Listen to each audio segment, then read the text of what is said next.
Welcome into Locked On Phillies. The Phils had an offensive explosion in Seattle as they win 9-0. A great start to the road trip. I'll break that down and the rest of the series with the Mariners coming up next.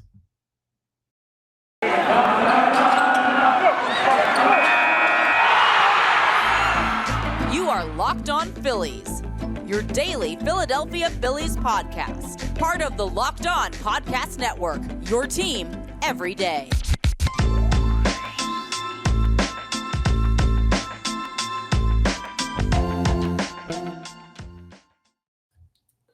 Yes, this is Locked On Phillies. I am your host, Connor Thomas. Been talking Phillies baseball for years over on 97.5 The Fanatic on the radio. And I'm happy to be here with you as your host of Locked On Phillies. And I want to thank you for making Locked On Phillies your first listen every day.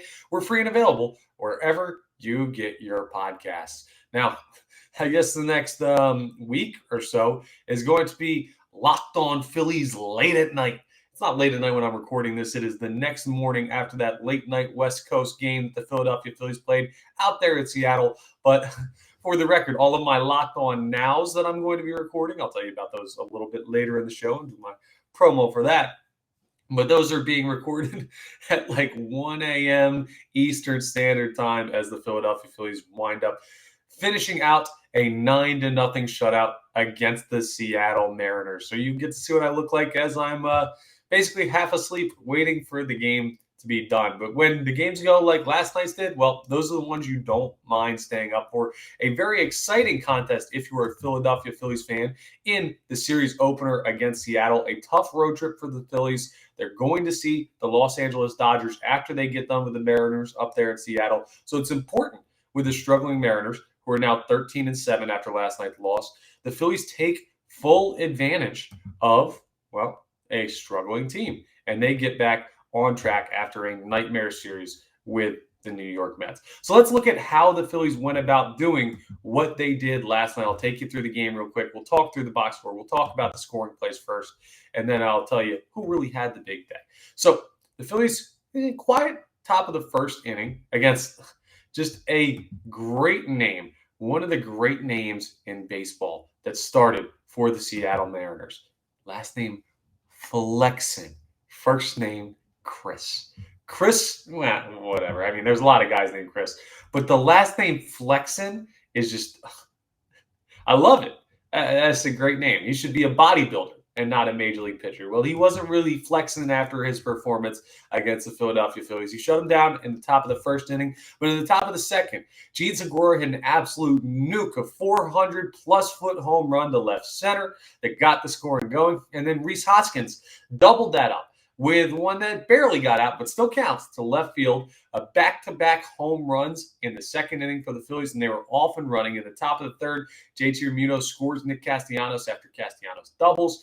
In the top of the fifth, Nick Castellanos hit a double that scored Alec Boehm. Bryce Harper moves up on that one. JT Realmuto then single scoring Harper. Segura then grounds into a fielder's choice, scoring Nick Castellanos. Put on 3 more runs to the total in the fifth inning, and all of a sudden it's 6-0. Then in the seventh, the Phillies not okay with just being up 6 runs. Imagine that. No one would ever come back late against the Phillies down 6 runs, right? All right, sorry. I had to bring it back up. I'm still a hurt man. We'll talk about it in Off the Pole in our final segment today. But in the 7th inning, Nick Castellanos singles to center, following up 2 doubles he had earlier in the game. He scores Bryce Harper on that one. Then Jean Segura, another single, another RBI with Nick Castellanos scoring, and a throwing error moves Jean Segura to second. And then a Rhys Hoskins single to center in the next at-bat scores Jean Segura. 9-0 Phillies, and that is how the score would finish out, with the Philadelphia Phillies only allowing 4 hits to the Seattle Mariners while putting up 17 of their own. It was a great offensive performance for the Philadelphia Phillies, and it's almost a shame because it overshadows a little bit what Ranger Suarez did on the mound in this one. Suarez went 6 innings, only allowed 4 hits, and he struck out 7. It was a pretty solid strike zone. He wasn't like the beneficiary of any Angel Hernandez calls outside the zone. It's pretty solid. He walked 2, but really was unhurt in this one. No runs, no earned, and threw 104 pitches. This is a great sign because the 104 pitches shows that Suarez is stretched out. That's about what you're going to get max out of him at any point this year. Probably go a little bit longer if you had like one more inning in a serious spot, but 104 pitches is a great sign. And the fact that he shut them out and only allowed 4 hits. Now, the Seattle Mariners are not exactly running out the greatest lineup in the history of baseball. Abraham Toro is leading off for them. He's batting 160. They've only got one, it looks like, in the lineup yesterday at least. They only had one player that's batting over 300, and it's Ty France, who is batting in the 2-hole. There's not exactly a super power bat here or a bat that you're going to have to worry about average-wise this year. Jesse Winker, who was great for the Reds last year, is in Seattle now, but he's only batting 200 on the season. Didn't really give the Phillies any more trouble. I'm saying all this to say it's not the greatest lineup in the world, but Ranger Suarez still getting back on track is important. And then you get a nice bullpen outing to follow up Ranger Suarez's 6 innings of work from Francisco Morales, who went ahead and gave you 2 innings of shutout, no-hit ball. He did walk 1. And then James Norwood comes in, his first appearance, I believe, since his issues against the Mets in the 9th inning of that terrible collapse. Well, he gives you a perfect 1 inning, 2 Ks to round out everything in the final frame. A great pitching performance, an awesome offensive performance. We told you about the totals, the 17 hits, the 9 runs, and I walked you through the scoring plays, but just looking at the stat sheet. Well, Alex Bohm goes 2 for 5. He's batting .317. That's awesome. Bryce Harper, 3 for 4 in this one. And even though they weren't hugely impactful at bats, he had no RBIs on the day, it's still, he's just starting to hit a little bit better. Nick Castellanos is batting .311, and he continues to stay hot. He was 3 for 4 with 2 doubles. One that was a hustle double. You love to see him use the wheels. That's a good sign. Remuda, 2 for 5. Segura, 2 for 4. Probably my player of the game with 3 RBIs, including that homer that he had. But you could go with a couple guys. Rhys Hoskins was 3 for 5 with 2 RBIs himself.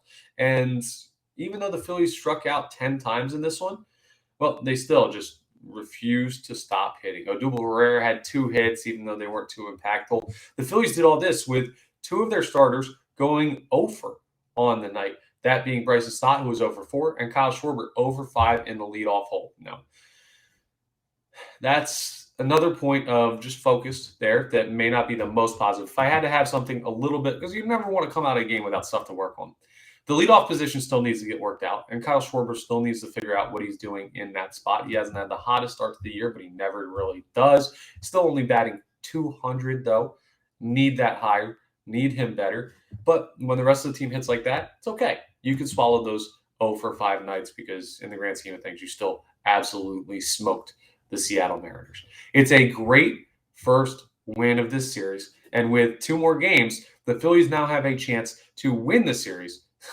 Only their 3rd series win, I believe, including their opening series win against the Oakland Athletics and a 4-game sweep of the Colorado Rockies. This, if they can win tonight, would be only their 3rd series win of the season, and we're already into early May. So they could really use this one, especially, like I said, having the Dodgers coming up next. Well, they've got a solid opportunity, but the guy who's on the mound for the Philadelphia Phillies, well, he's had his share of trouble being consistent and closing out series for wins for the Phillies. Normally it's in the series ender, but even in situations like this, well, it would be a lot. It would show you a lot about what this pitcher can do this year if he can get the Phillies a win tonight, especially when he faces off against who you could argue, is the Mariners' best arm. We'll break down tonight's action and how the Phillies could possibly follow up their 9-0 17-hit shutout win over the Mariners in tonight's contest. First, though, I want to tell you about our partners at Bet Online because they continue to be the #1 source for all of your betting needs and sports info. You can find all of the latest odds, news, and sports developments, including this year's basketball playoffs. The Sixers have come back to even the series against the Toronto Raptors. They've got a Game 5 tonight. Shout out to Keith Pompey and Devon Givens over on Locked On Sixers on our Locked On Network. They got some great stuff to talk about. And if you listen to them and get some tips, well, then you can go over to Bet Online and place your bets on the Sixers to win some money. Plus, of course, Major League Baseball scores. Who had the Phillies winning 9-0 last night? But if you did, You could have made some money. There's some great fights that happen over the weekend. You can bet on those, and even next season's NFL futures. BetOnline is your continued source for all of your sporting wagering information, from live betting to playoffs to even esports and more. So head to the website today or use your mobile device to learn more about the trends in action. BetOnline, where the game starts. Okay, let's get into tonight's contest because 9-0 is fun, but hey, it's in the past. We wipe it, we move on. The Phillies have to repeat, and they have to continue to repeat until they crawl back into the divisional race in the NL East. They're not out of it. It is May, but you have to start consistently winning ball games if you want to compete for a playoff spot. It's simple. Maybe the Phillies don't know this because they haven't competed for a playoff spot. Well, they haven't won a competition for a playoff spot in a decade. So I'll just remind you again, win consistently. It helps you get in. Well, they have a chance to win a series tonight. And the pitching matchup, well, it seems to benefit the Philadelphia Phillies, but I don't know. It's going to be a tough one. Aaron Nola takes the bump for the Phillies, and he is only 1-3 on the year, but wins are a deceiving stat. He's got a 3.38 ERA. Solid numbers. You'll take that. A .87 whip. That's awesome for a starter. And 34.2 innings, he's thrown for 41 strikeouts. I don't know why I worded it like that. He has 41 strikeouts on the year while only allowing 24 hits. He's been great so far. Could he be better? Yes. Does he have another year above that we saw in his near Cy Young year in 2018? Absolutely. The long ball, 6 home runs already in those 34 2/3 innings pitch is not a great sign. He's averaging basically a home run per start for Aaron Nola. It's not good. You want to get that down, but he gives the Phillies a real chance to win anytime he takes the mound. And that's what a number one starter or an ace quality starter does. And the good news is the Phillies have 2 of them. Aaron Nola probably no longer the ace of the staff because Zach Wheeler exists, but he's a very, very, very good pitcher. Still, he's got an opportunity to go out and help shut down the Seattle Mariners for yet another night. But he faces off against who you could argue is the Seattle Mariners' best arm with Robbie Ray. Robbie Ray's numbers just showing up here in the probable pitchers going over this. We're going to dive a little bit deeper into his stats and look at that and look how he stands in Seattle's rotation hierarchy. But he's 2-3 on the year. Already 5 decisions in his starts. 4.38 ERA. So a full run higher than Aaron Nola. A 1.24 whip, which is not bad. It's just not as good as what you're getting from Nola. And in 37 innings pitched, he's only struck out 31. So he's going to get more outs by contact than what you see from Aaron Nola. 33 hits given up. He's walked 13. So you're seeing less strikeouts. You're seeing more walks. You're going to want to be patient as you face the veteran left-handed pitcher, Robbie Ray. He's only given up 5 home runs on the year. But Seattle, tough place to hit him out despite what the Phillies did last night. Looking at some of the batting leaders, Kyle Schwarber is still the leader for home runs for Philly, and he didn't hit one last night, even though the Phillies had a couple. He's got 7 on the year. Alec Boehm batting .317 leads the Phillies. And RBIs, Bryce Harper, despite having none last night and a big RBI night, still had 19 to lead the ball club. And the leader for that is Ty France for Seattle. He's got 22 RBIs already on the year. That's the guy you got to worry about. J.P. Crawford is batting .340 to lead them. But, of course, you're looking at probably more likely that Ty France is the bat that you have to worry about out of everybody else. And then you've got Eugenio Suarez leading in home runs with 6. Suarez yesterday batted cleanup, and he went 0 for 2 with a walk in that contest. Only batting .200 on the year, though. So he's a guy that you could possibly work around. Looking at Robbie Ray, though, why is he the ace of the staff? Well, he's a veteran. He's 30 years old. He's a proven major league pitcher. He's been good for years. He has a 4.38 ERA so far this year. That's good for 4th best in the rotation, though he hasn't had a great start to the year. If you look at the numbers, you say, oh, well, easily the ace is Logan Gilbert, who is 4-0 for the Seattle Mariners, has a 1.36 ERA in 6 games and thrown 33 innings, only allowing 25 hits. So he's danced out of danger a little bit, but man, Logan Gilbert has been an absolute surprise at 25 years of age for the Seattle Mariners. Chris Flexon, who you just saw, though, let's look at some of the numbers. Chris Flexon has a slightly better ERA than Robbie Ray at 4.24 compared to 4.38. They both started 6 games, 37 innings pitched for Ray, 34 innings pitched for Flexon. Both have allowed 33 hits. Chris Flexon allowed 16 runs after last night. Robbie Ray, 18. All of those earned. 13 walks for Ray, 10 walks for Flexon, 5 home runs each for them. 31 strikeouts for Robbie Ray, so more than what you get from Chris Flexon, who only had 22. But outside of those strikeout numbers, man, everything when you look across the stat sheet, it's very similar between what you saw last night for Flexon and what you saw this night, or what you're going to see tonight, rather, if I actually word that like a human being who knows how to talk, when Robbie Ray takes the mound. So another opportunity for the Philadelphia Phillies. My only worry is I've noticed that the Phillies hit significantly better. Maybe it's just the eye test. I'll dig through the stats on that at some point this season, but it looks like the Phillies hit significantly better against right-handed pitchers. They get Robbie Ray, the crafty veteran lefty tonight. So some of those are going to be a tough night probably again for Kyle Schwarber, tougher night for Bryce Harper. But Nick Castellanos, Rhys Hoskins, Jean Segura, guys like that, Alec Bohm, are going to have to continue to hit the ball in Seattle for them to win tonight. That's who the real weight of this one falls on when it comes to the Philadelphia Phillies and how they possibly win. The other thing that we want to get into that we haven't gotten into yet, well, there's something we talk about Locked On Nows for big news as well as wins. And real quick before I jump into it, I'll tell you about some big news with the Philadelphia Phillies. But thank you for making Locked On Phillies your first listen every day. You've got to check out Locked On Now podcast, though. It's exclusive to the Locked On network. We can only do it here because we're the only network that has podcasts for each individual team with immediate reaction to MLB final scores, games, breaking news, everything like that takes you through the MLB season like no one else can. It's available wherever you get your podcasts, and we post our individual videos on each of our individual YouTube accounts. So check out Locked On Nows and check out Locked On Phillies Nows. This week, they're going to be late night Locked On Nows because, like I told you in my open, they're going to be coming to you at about 1 a.m. is when I'm recording them. And then I've got to get to bed for my morning show that I do, but I will be posting them the next morning. You can hear them immediately on the Locked On Now podcast, though. So go ahead and check those all out. Locked On Nows are awesome, and they're exclusive here to how we cover teams on the Locked On Network. But they're not an exclusive product. You can get them anywhere you get your podcasts. So go ahead and check those out. So speaking of the breaking news for the Philadelphia Phillies, it's not really breaking news, but it's big news that we haven't really touched on because of a couple of rainouts for the Phillies and a slow weekend. Well, Zach, I tried to remember which Zach, and then I remembered it was both of them. Eflin and Wheeler both placed on the COVID IL list ahead of Sunday's doubleheader with the New York Mets. They're supposed to start tomorrow and Thursday.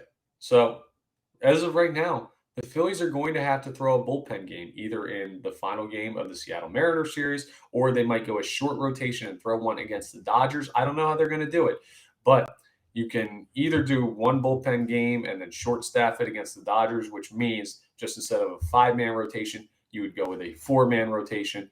And so, example, Ranger Suarez, who threw last night and pitched very well, would go in game 2 against the Dodgers if they did that. Or they could throw a bullpen game like they used Christopher Sanchez, a minor league call-up, in the Sunday doubleheader against the Mets. He started game 2.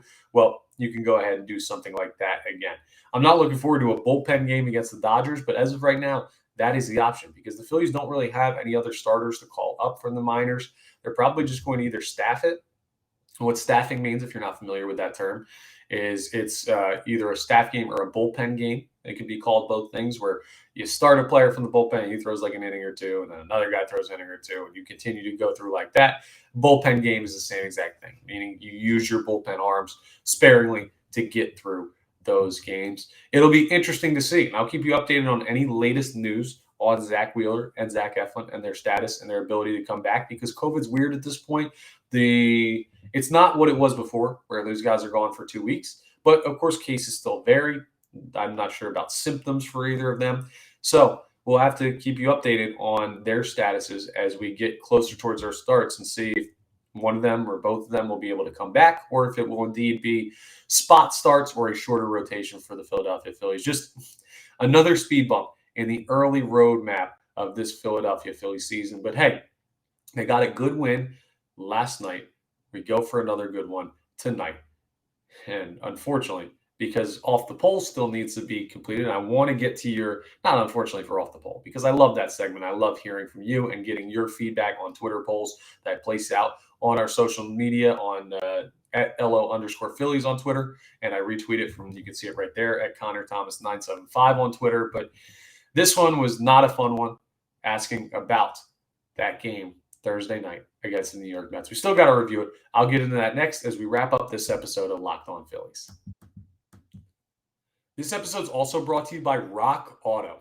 There's an ever-increasing number of makes and models. It's impossible for your local chain store to keep up. It just is.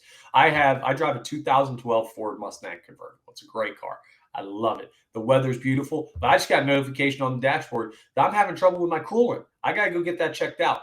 And I can go to Rock Auto and get that whatever part I need. And the best part, I don't know what part I need. So I can look it up and I can figure it out through their website because it's so easy to use. It's more efficient than going and having some other guy who's got no idea and doesn't know how to diagnose the problem that's in a local store try and root through boxes in the back to find the parts that you need. No, you want to save time and money by using rockauto.com. And why choose to spend 30%, 50%, even 100% more? I could be getting ripped off if I don't use them. So why would I do it? The answer is I'm not going to.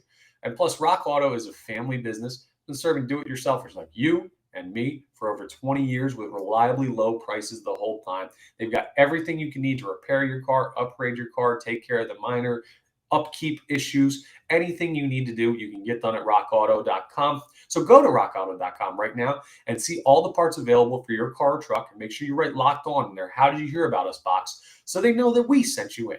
Amazing selection, reliably low prices, all the parts your car will ever need. That's rockauto.com. All right, it's time for Off the Poll, the segment where I post a Twitter poll before the weekend, and we run through it on the first episode of the next week, where I break down your responses and I give my thoughts. Off the poll. It's like hitting a home run off the foul pole, but also the poll question. You get it. It's a little play on words. And today, well, it's not a fun play on words for our poll today. I asked you in our Off the Poll question, was last Thursday, the collapse against the New York Mets, where the Phillies blew a 6-run lead in the ninth inning, was it the worst Phillies loss you've ever seen? Now, I'll admit, on Twitter, generationally, it skews younger. There are a lot less people who watch the Phillies since 1960 that have watched the Phillies since like 2000 that are on Twitter. So it could be a recency bias. And that also plays in even for the older people on Twitter. The more recent loss always feels like it hurts more. For me, though, that was the worst loss of my lifetime as a Philadelphia Phillies fan. The fact that it was the Mets, the fact that it happened in the instance that it did, the fact that it followed up a rough start to the season with so much time ahead of you. You know, like, even when I think back to the Phillies series-ending loss against the Cardinals back in 2011, when Ryan Howard just tore his Achilles trying to run down the first and they lose 1-0. Yeah, the season ended. And that was like, all right, it's over. That sucks. You have time to grieve. You have time to think about it. And then you have time to, well, okay, how do we get back next year? This one, it's like almost bothers me more because I've got 4 more months of this team is what I was thinking. I got to make it to September. And I'm not even thinking about October because how do they make it there if they're going to lose like this? It's just, yeah, it sucks. But they could go even lower and it hurts.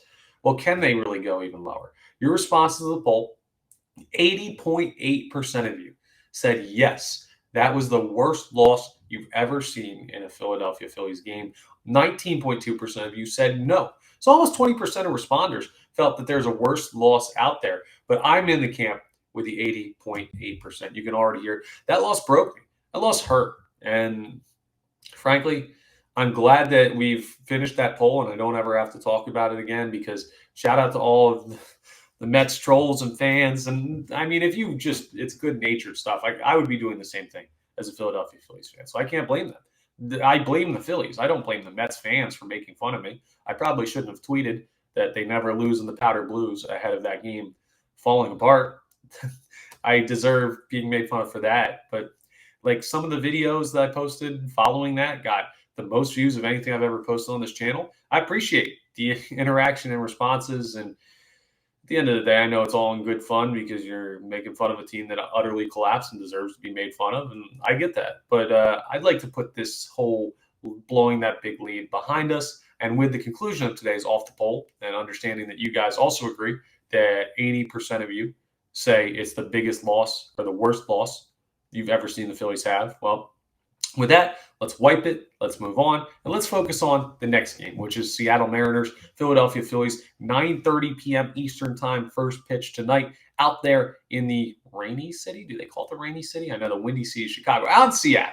So we'll get ready for that one, and I will have your recap of that game tomorrow on another great episode of Locked On Phillies. I just want to thank you again for making Locked On Phillies your first listen every day. Now make your second listen Locked On MLB. Paul Francis Sullivan, you know him as Sully. He's great. He's a baseball encyclopedia. He's covering the major leagues, past and present, telling you about the state of baseball now, telling you great stories from his time as a baseball coverer, baseball reporter, baseball lover, and someone who's the game has affected his life significantly. You can tell by the way he talks about it and his stories from a wild life of following and covering baseball. So check out Sully and all the work he does on Locked On MLB. It's available wherever you get your podcasts. And make sure you're rating, reviewing, subscribing, giving all of those good stuff. You know how it goes for Locked On Phillies and all of my socials. It helps me put together a better show for you. And I'm working on a very special guest that we can have for your next subscriber mark to go ahead and get that all squared away for when we hit 250 subscribers. So I will keep you updated on that. And once we have that confirmed, I will let you know. But thank you again for listening to Locked On Phillies. Fun episode today. Hopefully another fun one following another Phillies win when I talk to you all tomorrow.